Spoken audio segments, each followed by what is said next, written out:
Hello everyone, my name is Tar Tinker Productions, or TTP, doesn't matter what you call me. And in this video, I'm going to talk about the 80th anniversary Metal Collection die-cast engines, and I'm going to give you my thoughts and opinions on them. Let's start this review off right with Thomas. So let's start off with the positives I have to say about this model. One, this face. This is clearly inspired by the new Trackmaster Thomas, which, for those of you who didn't see the last video I did on this guy a while ago, I'm a huge fan of this Thomas. I really like the face. I'm assuming that these two faces are modeled off this photo from Season 1. I don't know which episode, but all I know is it's from Season 1. So, yeah. Also, their eyes are pointed in different directions. This one is pointing to the left. This one is pointing to the right. They look pretty good next to one another. So, I'm just going to put this aside. So, the proportions. When I first saw this, I didn't like it at first because I'm pretty sure the side rods were kind of throwing me off. Because keep in mind, or at least with what I've seen, I've never owned a die-cast engine with side rods. We'll talk about that in a bit. So it was kind of throwing me off a bit. But now when I look at it in person, it's alright. Now, I was sad that, it wasn't movable, but that makes sense. That'll cost, a lot of money. And plus, no windows right here. I feel like that's a, big issue with modern die-cast engines, is that they've never had windows. They've always, just skipped out on those for some reason. I mean, I can't be too harsh on it. Early Wooden Railway, did the same thing. I don't think for the steam engines, none of the original Wooden Railway engines had windows on them. But, that's whatever. The rest, it's pretty good. Now, this is modeled after the CGI Thomas, at least the later ones, because you can tell these, little bumps right here. You can hardly see in the camera. Let me just move the light over so you can see it better, though, these dots. Those are I can only assume that these are modeled after the Blubba seasons of the show because of this alone. But, no matter what it is, this is still a really good Thomas.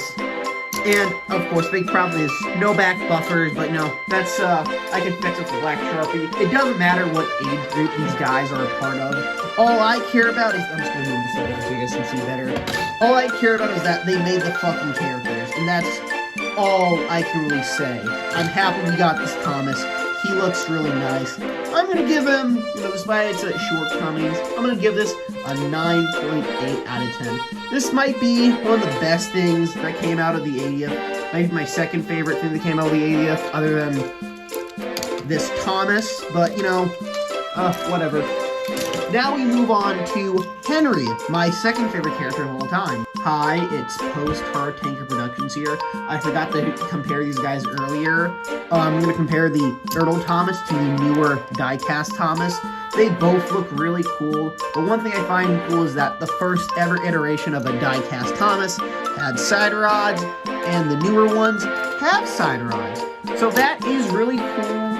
I'm very happy, even though Ertl does not make Thomas toys anymore, it's still happy that in some form, in some way, these new side rods are paying some weird homage to Ertl, and I think that's pretty damn cool. So let's start off with the positives. The face, it's pretty decent. Again, all these faces and models, except the first one, are modeled after the CGI era of the show, which I find pretty weird because, Thomas & Friends is mostly known for a model production show. It's very model heavy, but, whatever, that's fine. I haven't seen CGI stuff in a while, since, early 2021, I think. So, I guess it's great to see some CGI stuff again in stores, whatever. And, then there's the side rods. They look alright. I'm pretty sure, they're the same ones on Thomas. And of course, it has the little rivet things that they're doing, which I do like. I don't like Blubba at all. I think it's Well, I've never seen episode 1, so I wouldn't know anything much about it. I seen the movie, which is shit. But I do like these little river things. That's all I can say for positives. Oh, and this too, and that. Now let's move into a big glaring issue I have with this Henry. It's very squished down, which, you know, is a problem I have, but somehow in some way, this looks very, very, very accurate to just Henry in general. I can't describe it, but it looks really nice. Then we get to the tender, which, it's fine. It is kind of more accurate to Henry in the show, because, I don't know, that's how he's always had. His tenders always looked like this. People often say that this tender is not accurate to how Henry's tender is in the show. I'm pretty sure everyone's just so used to Trackmaster having like this little red undercarriage under the tender. If we look at something like Ertl, they didn't have that either for their tender engine, so I don't know what that's about. And here's a size comparison. The newer tender engines and the Ertl ones. Good lord, this is so funny to look at. So, yeah. My final rating on Henry, he's an 8 out of 10 model. Probably the second best one, because, you know, it's Henry, he looks awesome. You can't go wrong with a good Henry toy. I'm happy we're getting a new Henry toy, and I'm happy I bought this in stores in my home state, because the last time I bought a die-cast Henry was the All-In-Go one, and I got that All-In-Go Henry in Ohio in Entertainment Junction, which shut down the year, like a few months afterwards. So I'm very happy I walked out with something from there, so that's pretty cool. Now we move on to you. So let's talk about the positives of this James. One, the face. I think the face is really, really, really cool. Again, modeled after the CGI one. They did the best they could, and it's really accurate. I like it.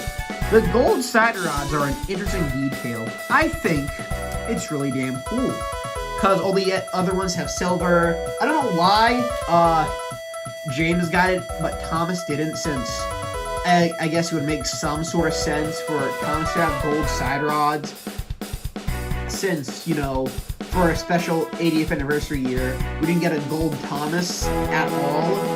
I mean, I guess as to say for like our gold Thomas, we got the ruby one or the sword with one. Pick whichever one you choose, I guess. But, you know, the gold stars are pretty cool. And the gray wheels, which, if you want to be technical, could be an homage to the original Take Along or Take and Play one. I never cared to learn the name, so I just call it Take Along / Take and Play.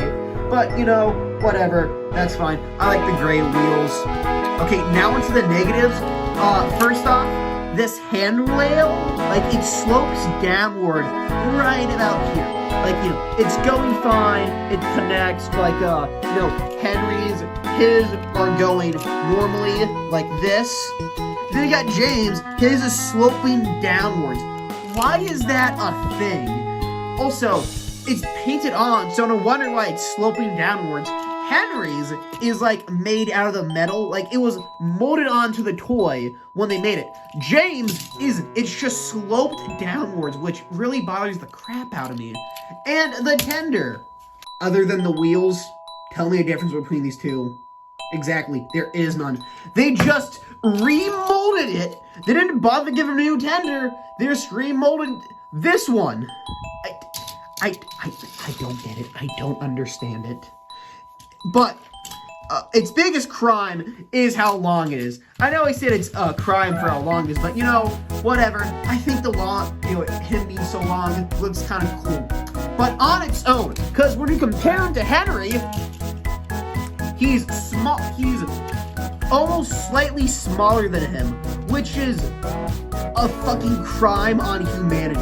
Look at this. Ew, this is disgusting. James should not be longer than Henry. Henry should be longer than James. But it gets worse when we bring out this guy. Oh my god. They were like, This James alone is the exact same size as the Ertl James. I mean, even when you compare the Ertl Gordon to Henry, at least they kind of line up properly. Like, at least this part, the tender, still lines up with a Henry's part of the tender. If you move Ertl Gordon up just a bit, yeah, he overlaps Henry like a bit, but you know, whatever, it's fine. Wait, hold up. Oh my god, this guy's the exact same, almost the exact same length as the Ertl Gordon. I never thought that was possible. Holy crap. So this so far might be the worst diecast engine, at least for the new range, because if you've seen us on the other engines, you know how bad those guys are, but you know, whatever, it's fine.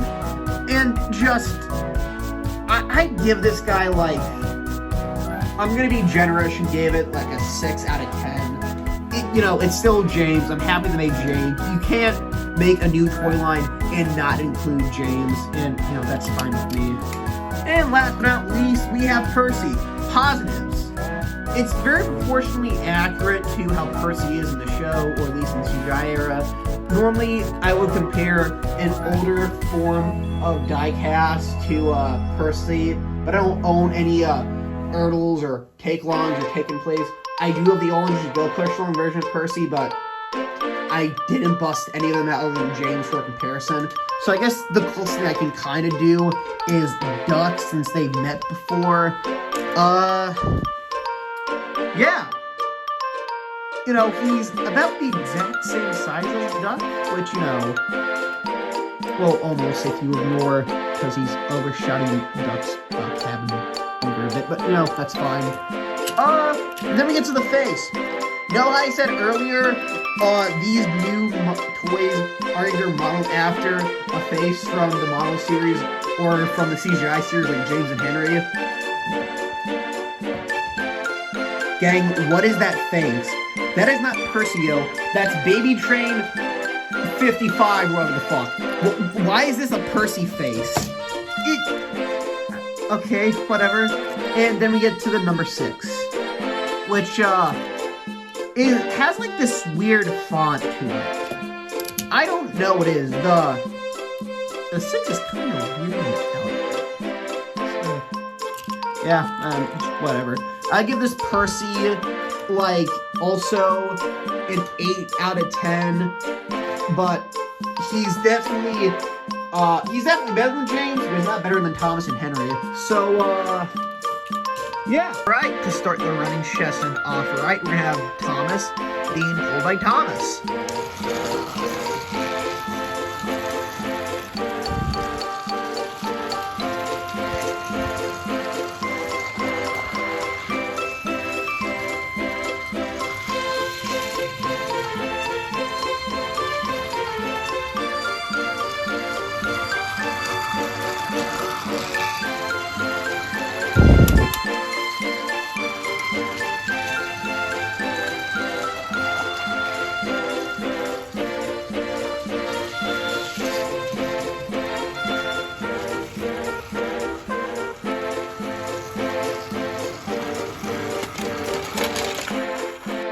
Okay, so I'm gonna have Henry being pulled by Flying Scotsman because they never made Henry into the new motorized range, and so I guess Scotsman, you know, he's a green tender engine, so I think, you know, this makes the most sense to do.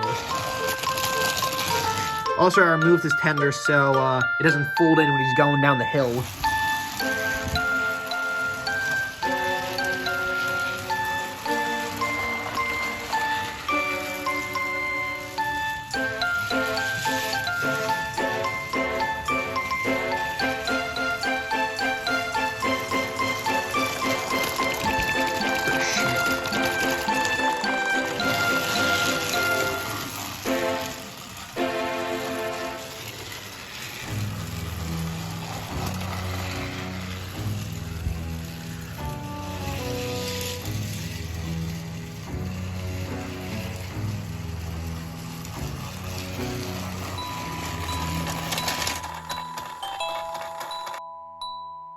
Alright, next up we're gonna have James being pulled by James.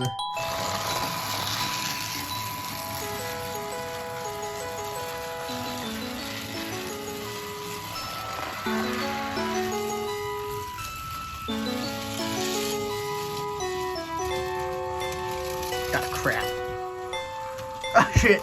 Man down. Man down.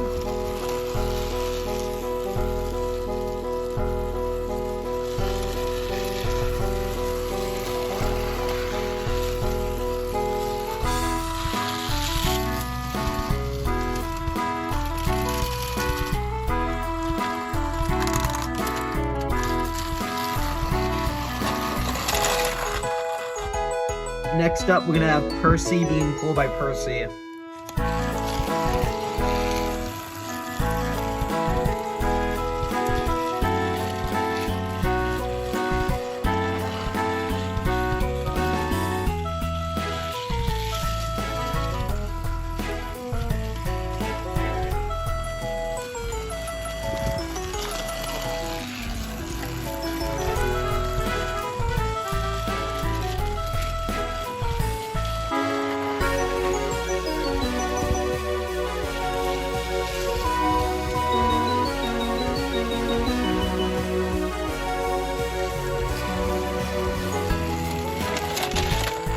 So what are my final thoughts on the 2025 Metal Collection, Thomas Henry, James, and Percy?